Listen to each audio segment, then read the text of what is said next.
Welcome back friends. Today in this video lecture we are going to learn about asexual reproduction in plants.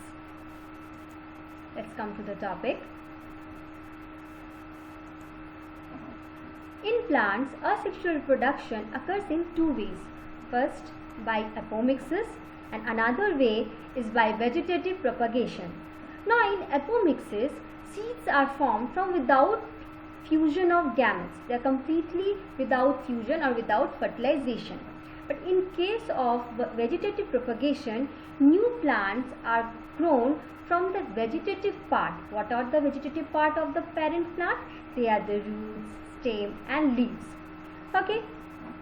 Vegetative parts are not taking part in the sexual reproduction. Now come towards the apomixis. Now apomixis, in this kind of asexual reproduction, the process goes via certain means, specific means, and this specific means is through agamospermy. The term agamospermy means only the formation of embryo without an unfertilized ovule. Okay. Now this agamospermy occurs in three ways. First one, adventive polyembryony.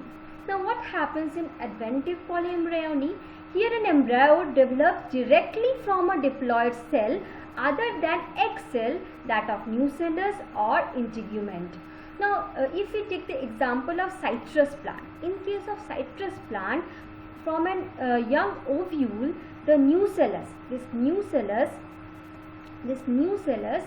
generally what happened, from the mass of cells present in the nucellus,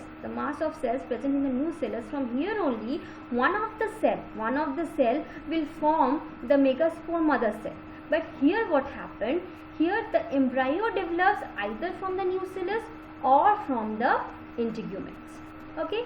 In case of angiosperms, there are two integuments, outer and inner, and in case of gymnosperm there is only one integument. From nucellus the embryo develops, and through adventive polyembryony, the common example is in citrus plants. Now come in recurrent agamospermy. In recurrent agamospermy, here what happened, the diploid embryo develops from what? Megaspore mother cell. Okay, so here the examples are given. So in case of recurrent, now here the embryo sac is totally diploid, and from where it is being formed? From megaspore mother cells. Now next comes non-recurrent agamospermy. Now what happened here? In the normal case, this nucellus produces megaspore mother cells, and these megaspore mother cells will go on meiotic cell division, where it produces an haploid embryo sac, and that leads to formation of an haploid egg, which has to be fertilized in the future. But in this case what happened? The haploid egg does not go on fertilization. So here what happens? Embryo formed from an haploid egg. Here it will be haploid egg without the act of fertilization. Okay, and this process is only known as parthenogenesis. Right? Now, so apomixis is one kind, which where what happened, embryo formation occurs without the fertilization of gametes, and here it occurs through agamospermy, that is from unfertilized ovule, and in three ways. Right? Now come in the next. Now here, what are the advantage of apomixis? Now this apomixis is very much useful in case of cultivation. What happened? No, the cultivation of hybrid varieties of our food and vegetable crops has increased productivity. Generally, there are certain drawbacks of hybrid seeds. What are the drawbacks? First of all, they have to be produced every year. That means farmers have to buy them every year. And another major drawback is this, that when they are being grown separately, they cannot be able to maintain the parental characters. Okay, so they fail to maintain the parental characters due to segregation. And another is, yes, every year the farmers have to buy, so somehow it becomes quite costly and expensive. But if these hybrids are grown apomix, okay, in apomixis way, then what happened? There cause no segregation of the characters. Farmers can use their own seeds to raise crops, and there is no need to buy hybrid seeds every year. Okay. Now, so this is what about apomixis. Now come to the vegetative propagation. So vegetative propagation, as I told you in the earlier only, that it is the process in which asexual mode of reproduction, in which new plants are grown from the vegetative part of the parent plant, like the stem, roots and leaves. It can take place naturally, or it can take place artificially by man-made way. So naturally also from stem, roots and leaves, and when it is artificial way, it can be through cutting, grafting, layering or tissue culture. Let us start with the natural vegetative propagation. So from stems, now there are certain examples. First one is runners. Now runners are very common, found in dhoop grass. Okay, here you will be finding that these are the runners. These are the runners, and here the runners contain the nodes. Here are the nodes.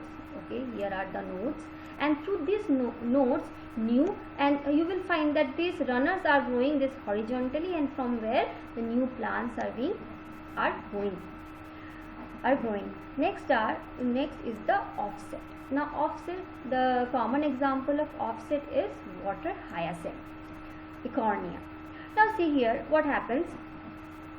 Now these are the offsets. Okay. Now these offsets, they develop roots like here and the shoot system before they get detached. Okay. Now this water hyacinth is known as the terror of Bengal. Why they are known as the terror of Bengal?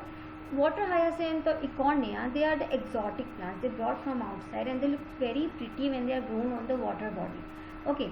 But the disadvantage is this, that when they, first of all, their growth rate through vegetative propagation is very fast. They cover all the water body, whole water body they cover up, and as a result of which there is a cutout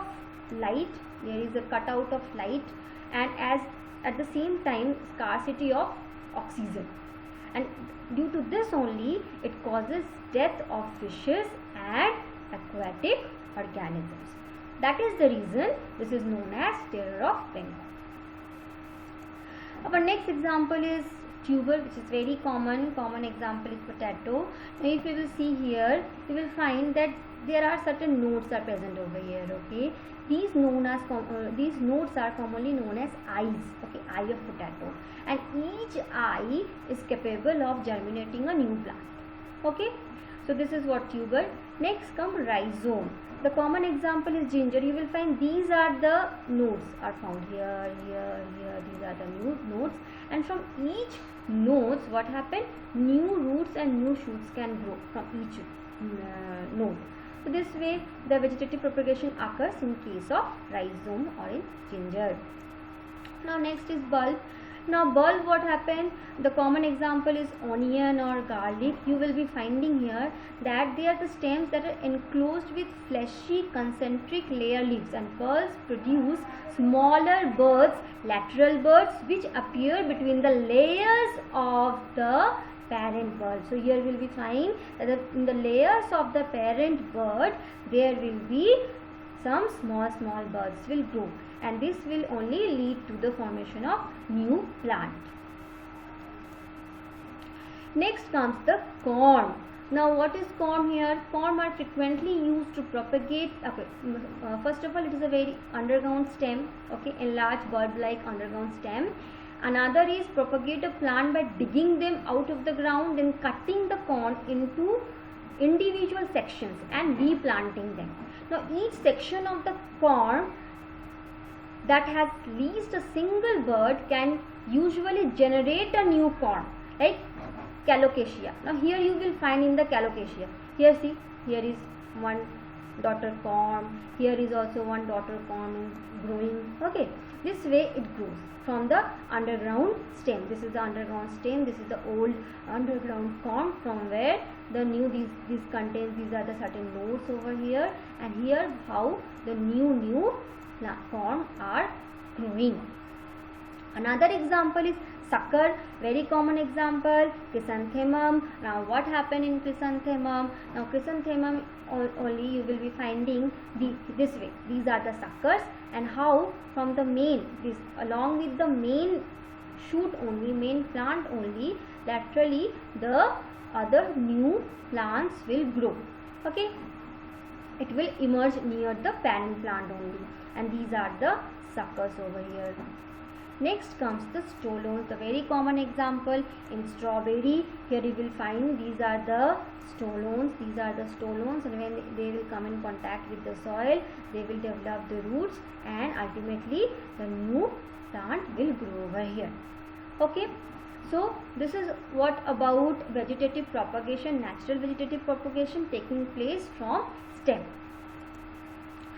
Now in my next video I will be discuss about the other ways of natural vegetative propagation along with the artificial propagation. Okay, thank you and stay tuned.